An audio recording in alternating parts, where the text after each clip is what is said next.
राधा स्वामी दाता दयाल की दया, राधा स्वामी सहाय राधा स्वामी।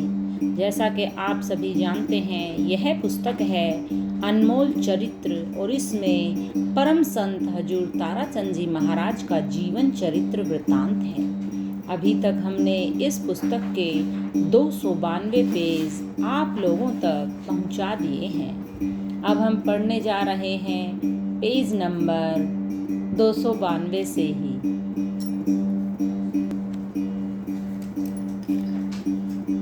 जगत भगत का बैर है ज्यों केला बड़बेर।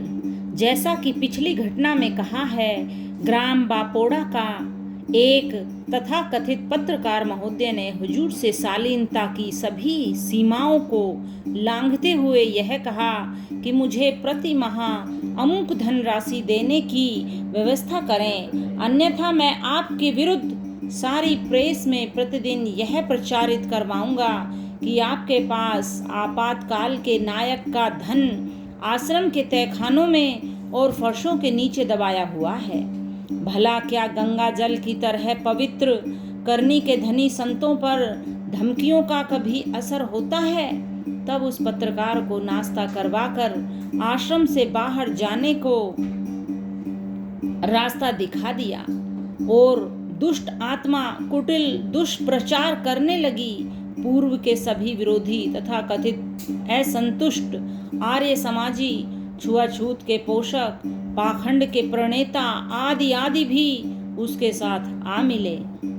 यानी कि उनकी बुराई करने के लिए जो उनके विरोधी थे वो सभी उसके साथ मिल गए। इसी दौरान आपातकाल की जातियों की जांच कर रहे सहा आयोग को भी हुजूर महाराज जी के विरुद्ध शिकायती पत्र भेजे गए।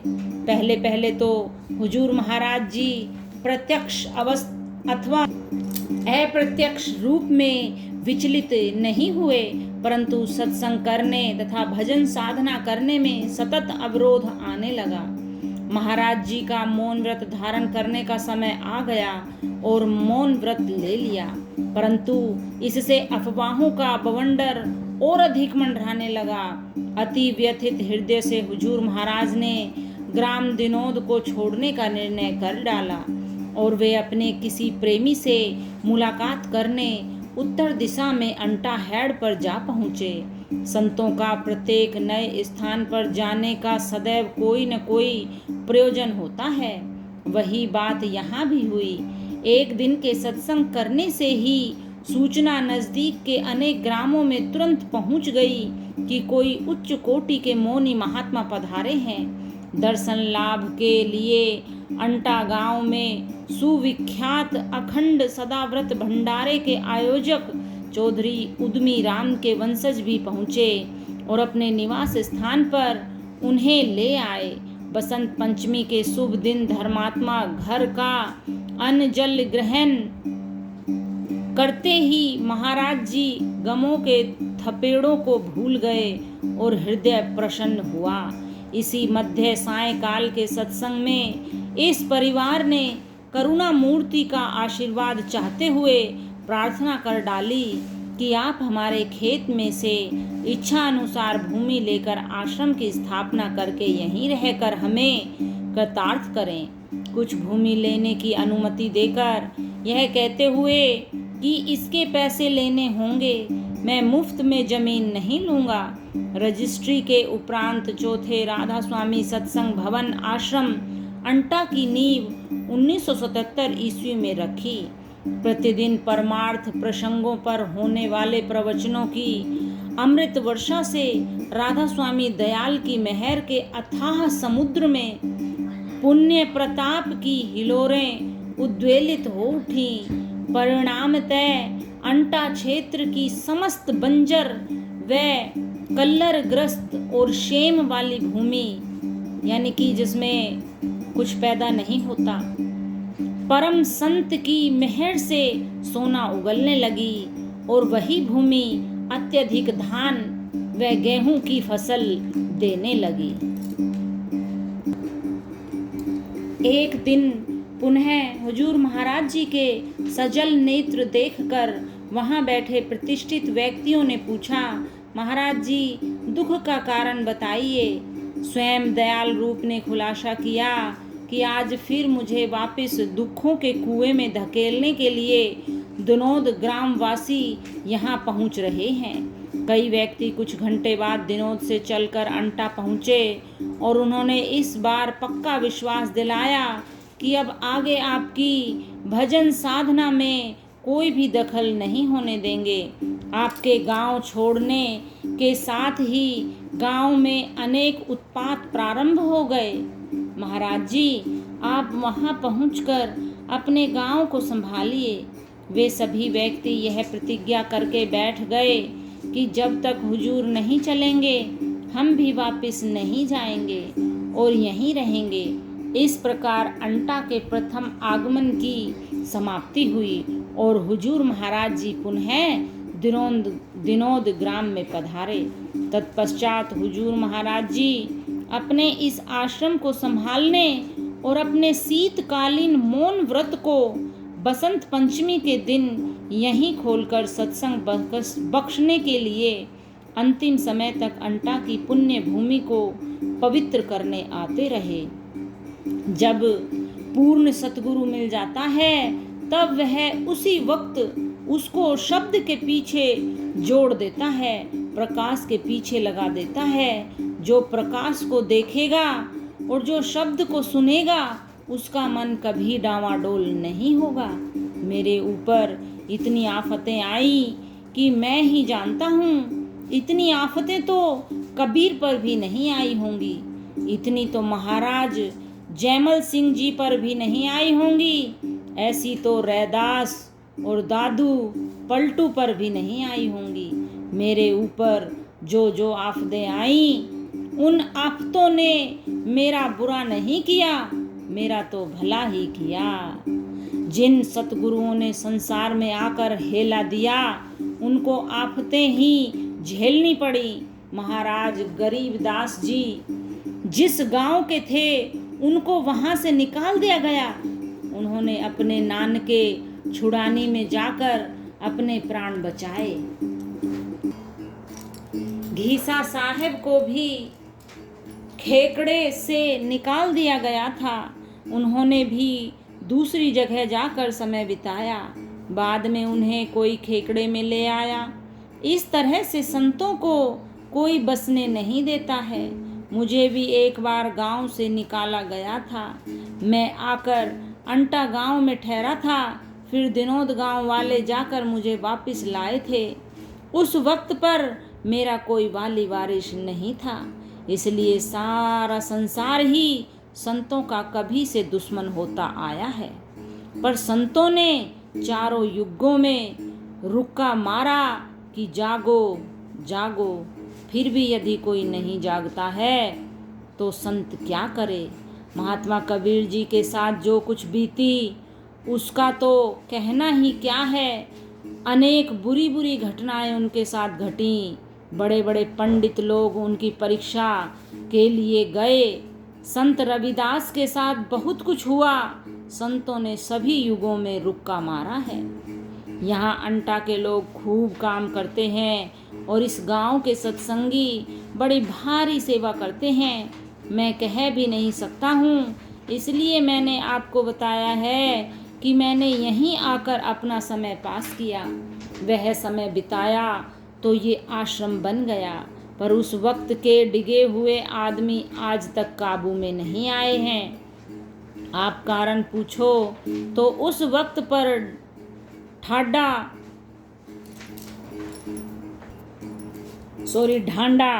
यानी पशु ढांडा भी मेरी बुराई सुनकर डिग गया था। वही फिर बाद में वापस आ गया और मरते मरते वह एक काम दोनों पुस्तकों को छपवाने का कर गया। अनुभव प्रकाश और अरमान सागर।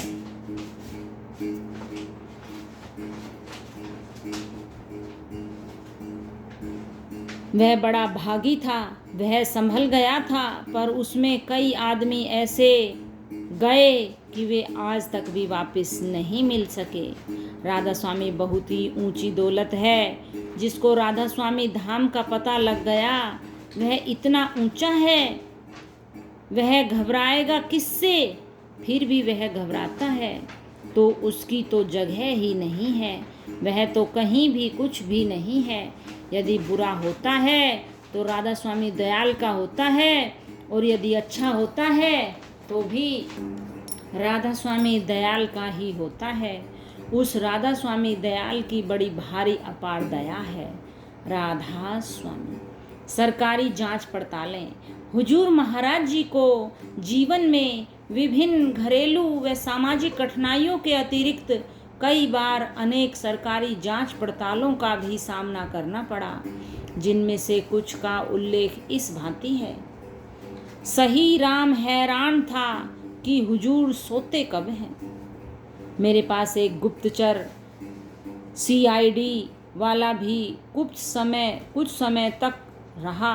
आश्रम में कई दिन रहने के बाद उसने कहा, महाराज जी, मैं आपका भेद लेने आया था। मैंने पूछा, कौन सा भेद लिया तुमने मेरा? मैं तो यही सोचा करता था फूफा मेरी सेवा करने आया है, क्योंकि वह स्वयं ही खाना बनाकर खिलाया करता था। फूफा सही राम ने उत्तर दिया, महाराज जी, मुझे तो रत्ती भर भी भेद नजर नहीं आया। खाने के नाम पर तो चटनी रोटी लेते हैं, वह भी कभी छोटी रोटी तो कभी उससे भी छोटी। साधन भजन की कहूँ तो मुझे यही पता नहीं कि आप सोते कब हैं। मैं रात में जब भी आपको देखा करता था, आप तो सदा ही साधन में बैठे देखता था। ये फेफाण गांव से आया करता था, उसको फूफा कहते थे, वह सही राम था। उसने कहा, बिल्कुल ठीक है, ए इंसान, अपने आप ही पवित्र रहो, शुद्ध रहो, दूसरा कुछ भी नहीं बिगाड़ सकता।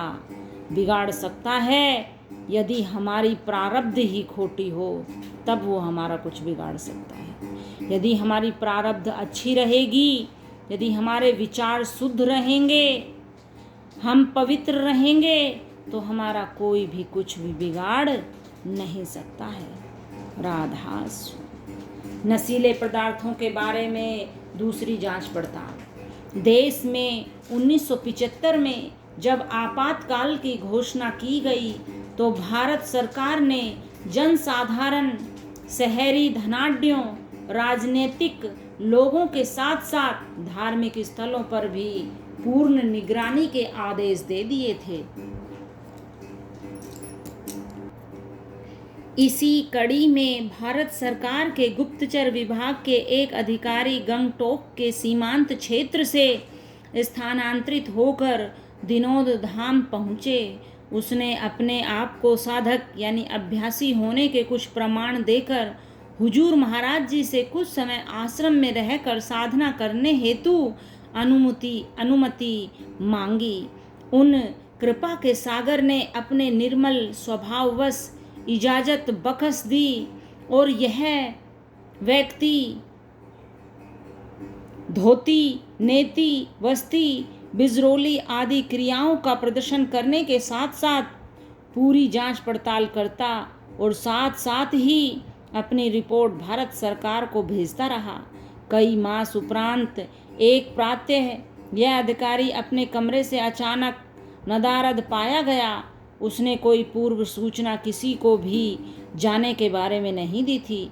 हुजूर महाराज जी तो सर्वज्ञ, त्रिकालदर्शी, सर्वखंड ब्रह्मांड के दिव्य चक्षु दृष्टा थे, परंतु सांसारिक लीलावश उन्होंने कभी उस अधिकारी के बारे में जानने का आभास नहीं होने दिया। उस दिन उन्होंने आश्रम के सत्संगियों से पूछा, आगंतुक कहाँ है? तब सभी आश्चर्यचकित हुए कि वह अपने सामान सहित रफू चक्कर हो गया था। तब महाराज जी ने परिहास पूर्वक कहा कि उसका गंगटोक पता करो। कुछ दिनों में ही उसके नाम की सिक्किम व गंगटोक के विभिन्न स्थानों से कुछ लड़कियों की अश्लील चिट्ठियां आश्रम को प्राप्त हुईं। पहले इस प्रकार की चिट्ठियां वह खुद लेता रहा था, जिससे अन्य किसी को उसके बारे में कुछ भी पता न चल सका था। गंगटोक से भी यह प्रमाणित हो गया कि भारत सरकार का इस नाम का गुप्तचर विभाग का अधिकारी यहाँ से दिनोद भेजा गया था, परंतु इस अधिकारी द्वारा भी सभी क्रियाकलापों की गहन छानबीन के उपरांत भी कोई प्रतिकूल मामला नहीं पाया गया। सत्संग के ईर्ष्यालु लोगों ने आपातकाल के बाद पुनः हरियाणा व भारत सरकार को रिपोर्ट भिजवाई कि आपातकाल के प्रसिद्ध राजनीतिज्ञों का धन इस आश्रम में प्रयोग होता है और अभी भी छुपा हुआ है। इस पर भी पुनः जांच पड़ताल की गई और गुप्तचर अधिकारी की रिपोर्ट का भी अवलोकन किया गया। तब पुनः दिनोद धाम अनमोल हीरे की भांति प्रत्येक कसौटी पर उत्तरोत्तर अधिक प्रकाशमान होता चला गया। राधा स्वामी, क्योंकि सांच को आँच नहीं है। राधा स्वामी, आज इतना ही, आगे फिर आप तक पहुँचाएंगे। Thanks for watching.